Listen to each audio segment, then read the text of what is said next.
राधे राधे दोस्तों, आज मैं आपके सामने कार्तिक मास के 12वें अध्याय का वर्णन करने जा रही हूँ, जिसमें तुलसी का बड़ा ही महत्व बताया गया है, जिसे आप बड़े ध्यानपूर्वक सुनिएगा।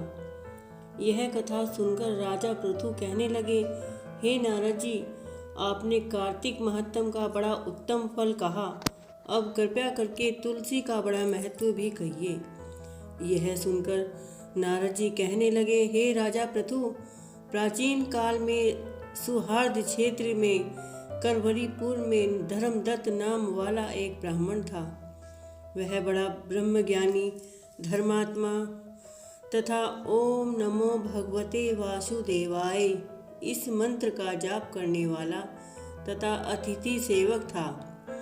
एक दिन वह ब्राह्मण पूजा की सामग्री लेकर एक पहर रात्रि रहने पर भगवान के मंदिर को जा रहा था। इतने में सामने से आती हुई एक भयंकर राक्षसी को देखा।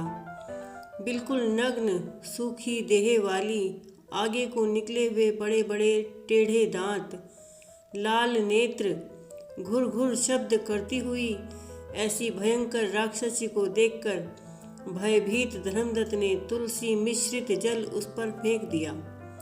उस जल के शरीर पर लगते ही उसके सब पाप दूर हो गए। वह हाथ जोड़कर धर्मदत्त के पैरों पर गिर पड़ी। तब धर्मदत्त कहने लगा कि तुम कौन हो और किस पाप के कारण तुम्हारी यह दशा हुई है, यह मुझको बताइए।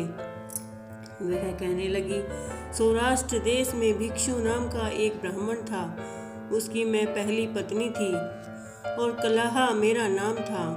मैं न तो कभी अपने पति से मीठे शब्द बोलती और न ही उसको खाने के लिए अच्छे फल व भोजन देती थी। यह देखकर जब मेरे पति ने दूसरे विवाह का निश्चय किया तो क्रोध में आकर मैंने विष खाकर अपना शरीर त्याग दिया। तब यमदूत मुझको बांधकर यमराज के पास ले गए। तत्पश्चात यमराज को चित्रगुप्त मेरे अच्छे तथा बुरे कर्मों को बतलाते हुए बोले कि हे महाराज, इसने कभी कोई शुभ कर्म नहीं किया, सदैव अपने पति के साथ द्वेष करती रही। यह सुनकर यमराज ने आज्ञा दी, क्योंकि यह जिस पात्र में भोजन बनाती थी उसी में खाती थी, इसलिए इसको अपनी संतान को खाने वाली बिल्ली की योनि में भेज दिया जाए। यह अपने पति के साथ द्वेष रखती थी, इसलिए यह विष्ठा खाने वाली शुक्र की योनि में जाए। इसने आत्महत्या की है, इसलिए प्रेत योनि में जाए।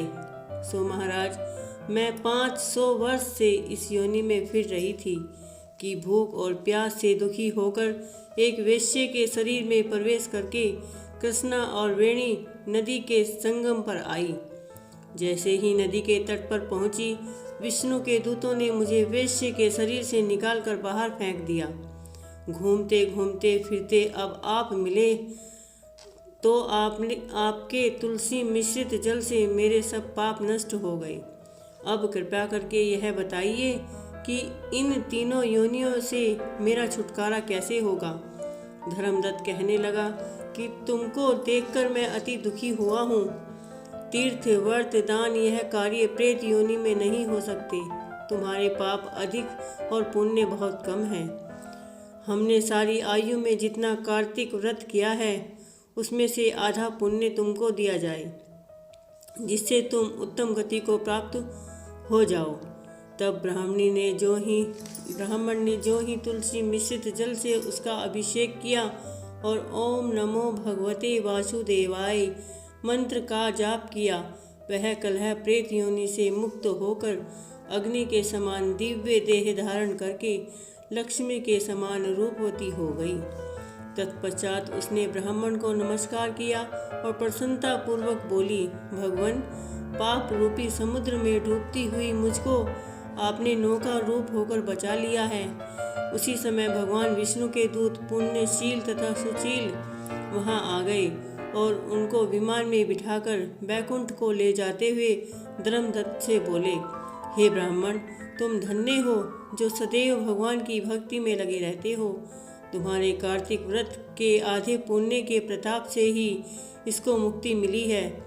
हे विप्र, कालांतर में तुम भी राजा के कुल में उत्पन्न होकर वैकुंठ को प्राप्त होगे। जय श्री कृष्ण।